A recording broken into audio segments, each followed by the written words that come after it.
Hey gamers, it's K-Wing here, and it's 18 days before The Dark Knight hits the theaters. It's been 3 years since Batman's last video game, Batman Begins.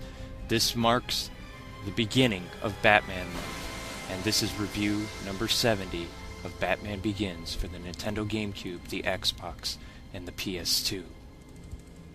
Story for this game.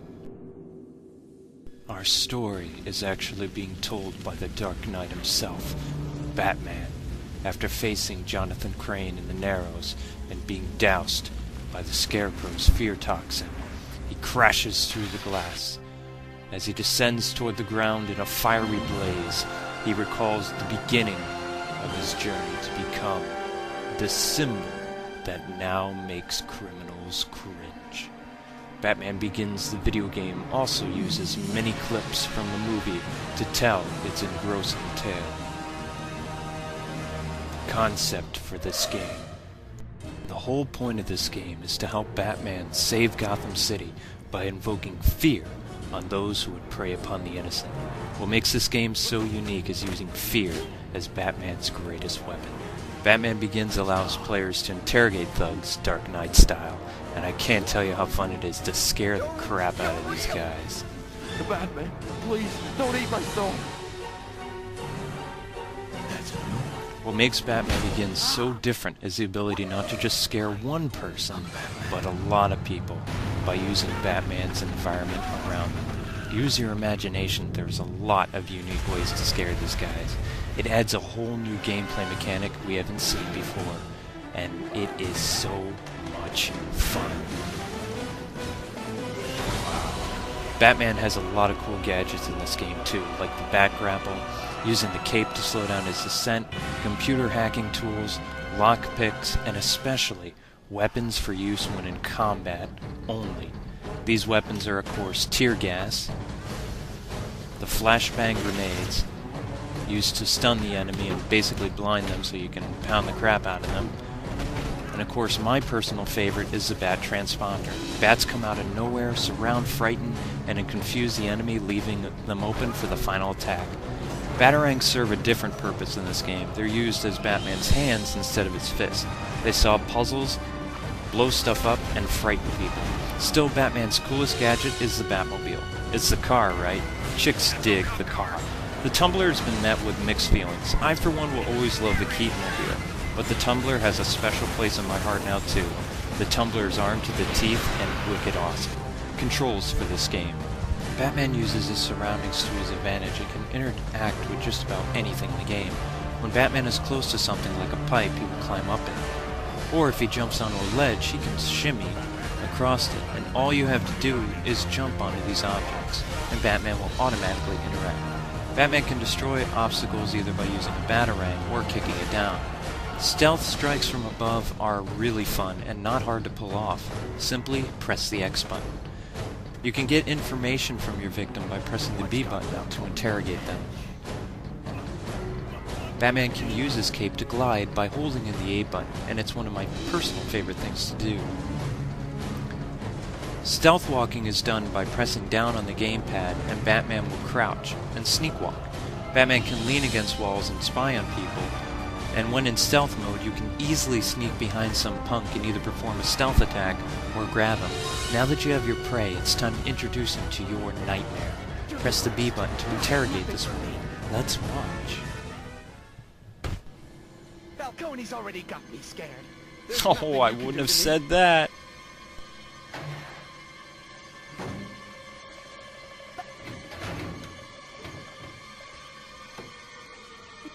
Now, in recent Batman games, the combat was less than perfect. No worries here. Batman has a lot of options when in combat other than just punching and kicking. He has a jump dodge by tapping the joystick and the jump button.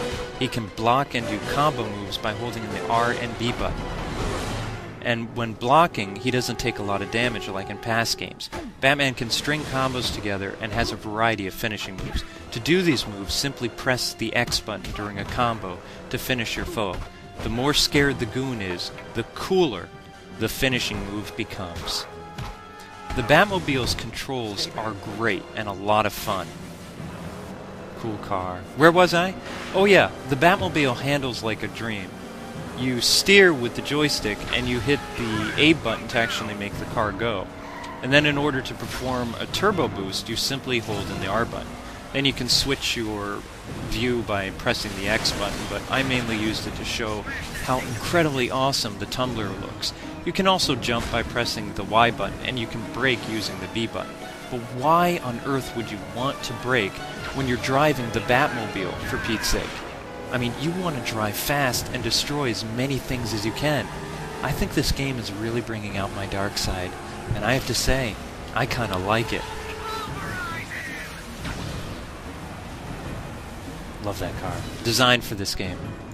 Batman Begins, the game, had some pretty impressive graphics for 2005. Even though the different levels were very, very dark, they captured the world of Batman perfectly. The Batmobile stages were really, really well made too, especially the stage where it's raining and the stage where you're running away from the police officers and the searchlights are after you. Very cool. Now take a look here on top of the crane. Look at the detail of Gotham City from afar. Look at all the fog and the reflection of the city in the water.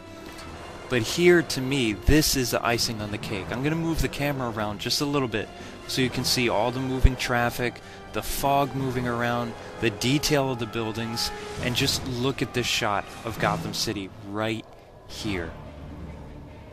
I mean, come on, gamers, that's definitely something. And of all the Batman games I've seen, this is the best designed Gotham City ever. The characters themselves, the environments, the stages, everything about Batman Begins has amazing design, and the Dark Knight himself is especially well-crafted game model. Very impressive, EA. Very impressive. History for this game. Batman Begins brought Batman back the way he was supposed to be, dark and awesome. What's interesting is the video game released a day before the movie and was full of movie spoilers and clips. Batman Begins got the combat system right, unlike Dark Tomorrow. This game is unique because of its gameplay and using the environment to scare your enemies. Batman Begins also had a Game Boy Advance game, although much different than the consoles.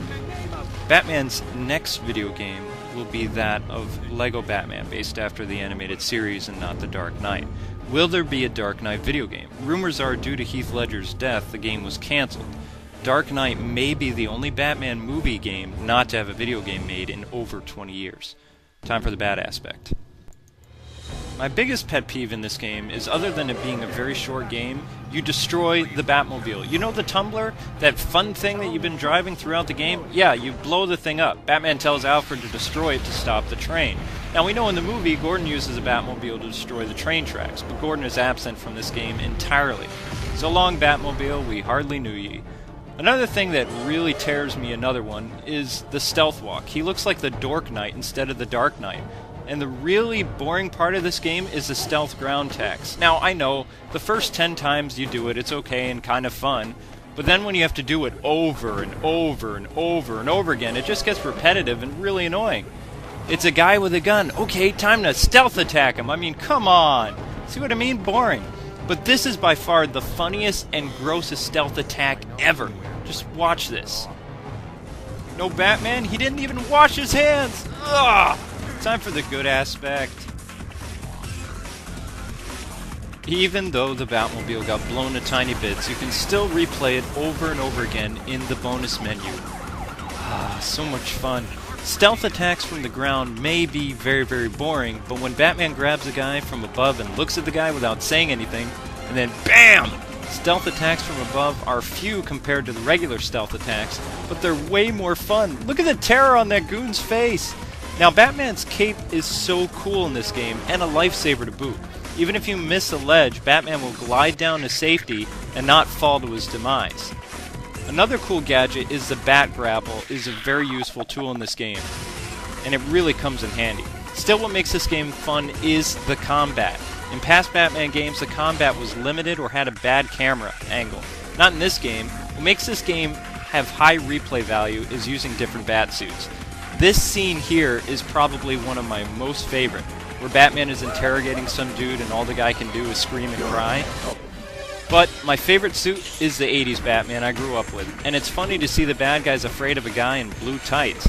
Still, the game gets repetitive, boring, and it's really short, like barely 3 hours. So sadly, this game gets a 6 out of 10. Still, I do love playing as the Cape Crusader. Next review is a double feature back when Batman and the Joker faced each other 20 years ago, and Batman the video game on NES and Genesis. Well, God bless and happy gaming. Thanks so much for watching, and please subscribe.